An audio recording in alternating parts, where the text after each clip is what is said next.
Vidaber Rabbi, Zeis Chukas HaTorah. This is the Chukah, the statute of the Torah. Bikredach Paradum. They should take to you. Hashem says to Moishe Paradum. V'vubel the Torah in Paradum. Shneim Ba Chukas HaTorah. So HaTorah explains why is Paradum called a Chukah, the law of the Torah. It's one of 613. He answers. Shazel Lefi, Shemitzvahs Paradum, Miklolas HaTorah. It's the whole Torah. Why is that? Because Klolas in HaTorah mitzvahs hu sheideze yovay odem b'chinas rotze v'shuv. The whole point of Torah mitzvah says that a person should be in a state of rotze, of longing, of transcendence, at the same time shuv, engagement.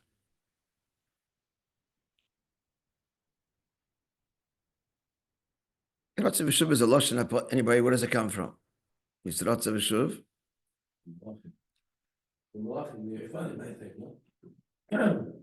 We just read it. The Haftarah of Shavuos, I think. Seeing the heavenly vision, he sees that the Chayis is Rotze v'shuv. So Vinyan Zeba Bebir, the Chayis HaKodesh. Vinyan Zeba Bebir v'giloi gom of mitzvahs paradum. Now this Inyan of Rotze and Shuv, of transcendence and immanence or engagement, we see the beer means like laid out, the gilui gomer, an absolute revelation in the mitzvah of paradum. Because shekolin yonib, it's defined by this. Beis abchin is the Rotze v'shuv. We see, he's going to tell us in a moment, we see the two inyonim of Rotze and Shuv. Mashenki mishara mitzvahs. Ad mitzvahs, she has mitzvahs. You're already sitting here. Why not? Already he's made the effort to do something else. But there's other mitzvahs. Mitzvahs inyonim arak rotze. Some mitzvahs are only rotze, they're about transcendence, about ascending. Yesh mitzvahs inyonim arak shuv. The mitzvahs that are only about engagement. Whereas paradum is transparently, patently both. Where do we see it? Rotze inyan sreifas apara lafer.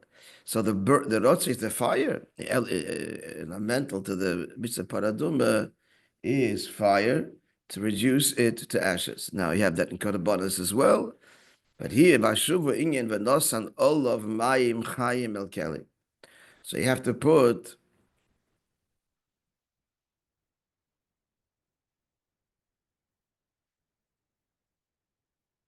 the spring water into the keli.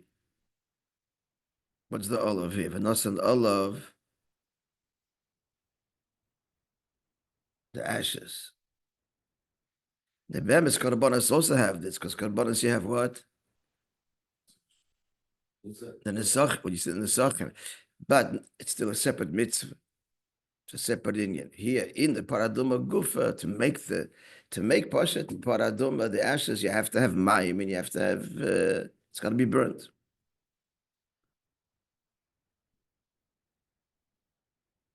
Yeah, the olive is the ashes. This is why this is the Chukas HaTorah, because it's mamish, its whole in is rotze and shuv, fire and water.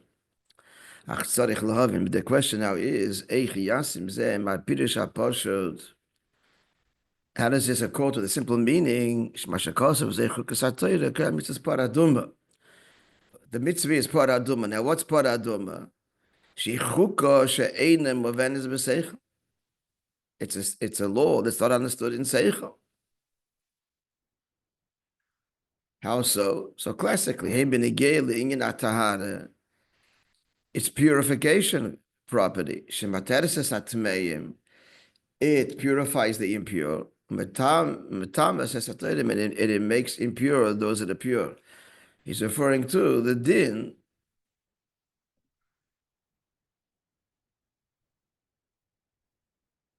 It's not, the Torah says, and people make a mistake here. The Torah says, well, obviously it makes pure the impure, that someone is impure of Tumas Mes, he sprinkled with the ashes on the third and seventh day. But who is the pure that is impuring? The Torah says that the one who sprinkles it becomes impure. It's not, the Gemara says that's obviously not the case. It's obviously not the case. So what the meaning Gemara explains is, just for this for clarification purposes, the Pasuk the Pshat. The Gemara derives that the Pasuk is saying that if someone carries the meichatas, it's called, the purifying waters, not for the purpose of the mitzvah paraduma, that person becomes tamei. It says omaze, so that because the shear has to be enough to sprinkle, has to carry the water for the shear. It's pasuk the pshat in the pasuk as the Gemara explains. But it's not the case of the one who's actually engaged, the kohen is engaged in doing the process of paraduma, he doesn't become tamei. There's another thing which is not he's not referring to is the tzdukim, in order to negate the das of the tzdukim, they were metame people before. It's another whole separate thing. That even a person tamei, tvul yom should be mazeh, it's a separate thing, but it's not what he's talking about here.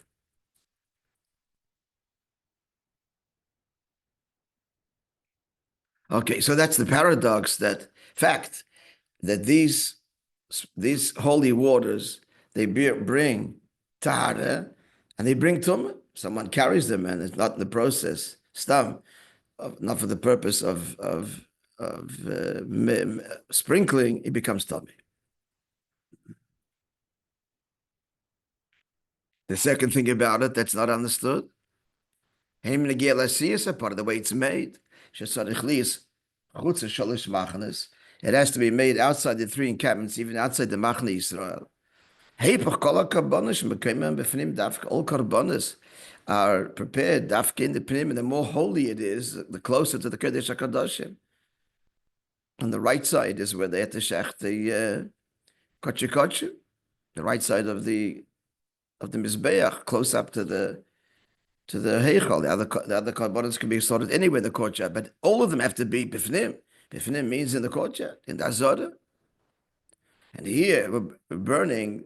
This is the most potent, the paraduma, that it can purify the greatest impurity. Where's it prepared?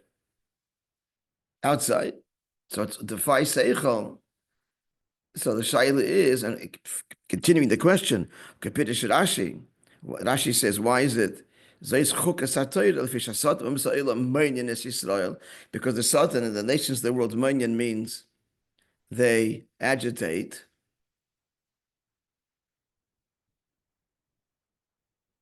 So by the way, it's a chasna tonight. I'm throwing this out. The Ksubah starts off there with the date. The minsha on the Minyan kan. So we don't write it Minyan with the vav. Delete the vav. Read it manin. Just shouldn't read like this word. It's very similar. Agitate is supposed to count. Stop. Here, Ksubah being read. Manin kan. You might say Minyan, but it's written without a vav. It's two chasnas tonight, two MPC weddings tonight. So the Ummah Sa'im agitate the Yidden. Loimer, ma mitzvah zeis lachem. What's this mitzvah to you? It's not a common girsa.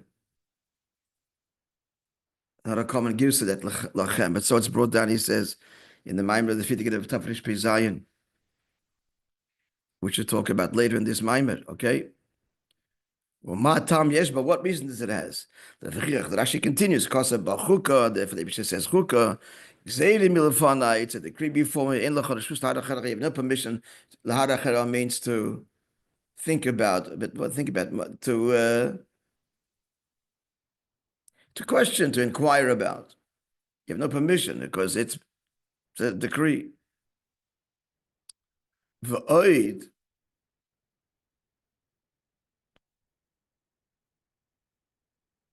sorry. Mitzvahs,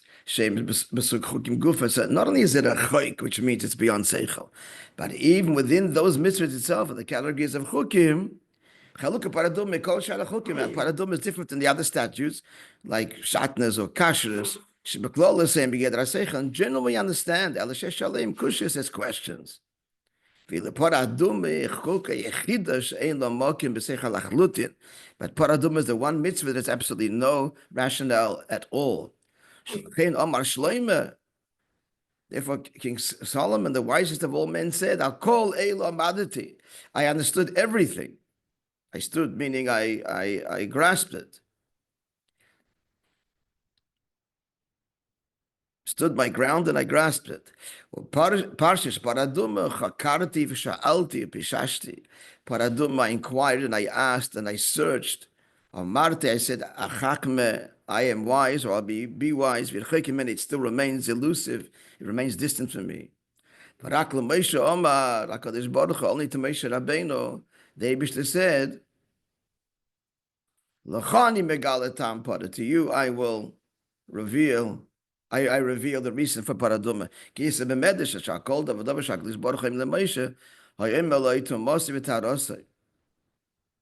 Medrash says that everything the Eibishter told Moshe, he told him it's pure state, impure state, and pure state.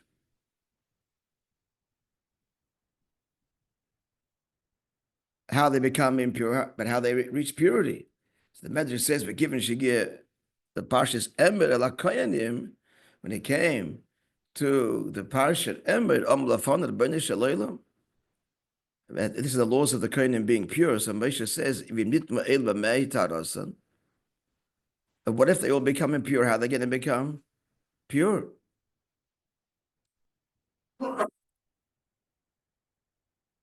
How will a Kohen regain in Parshas Emma? We're told they have to stay away from any kind of impurity and death. So how will they regain purity? Not if they all become. Anybody becomes any Kohen or any person. Leishiva Dova, they shouldn't answer. Moshe's face became darkened. Now when it came to Parshas Paraduma, this is its purity. How will a person become pure who contracted ritual impurity from death? He'll take from the paraduma. So Moshe's response when he heard this mitzvah, this is tahara. That's how they get purity. It's a statute. It's my decree. And no creature can grasp it.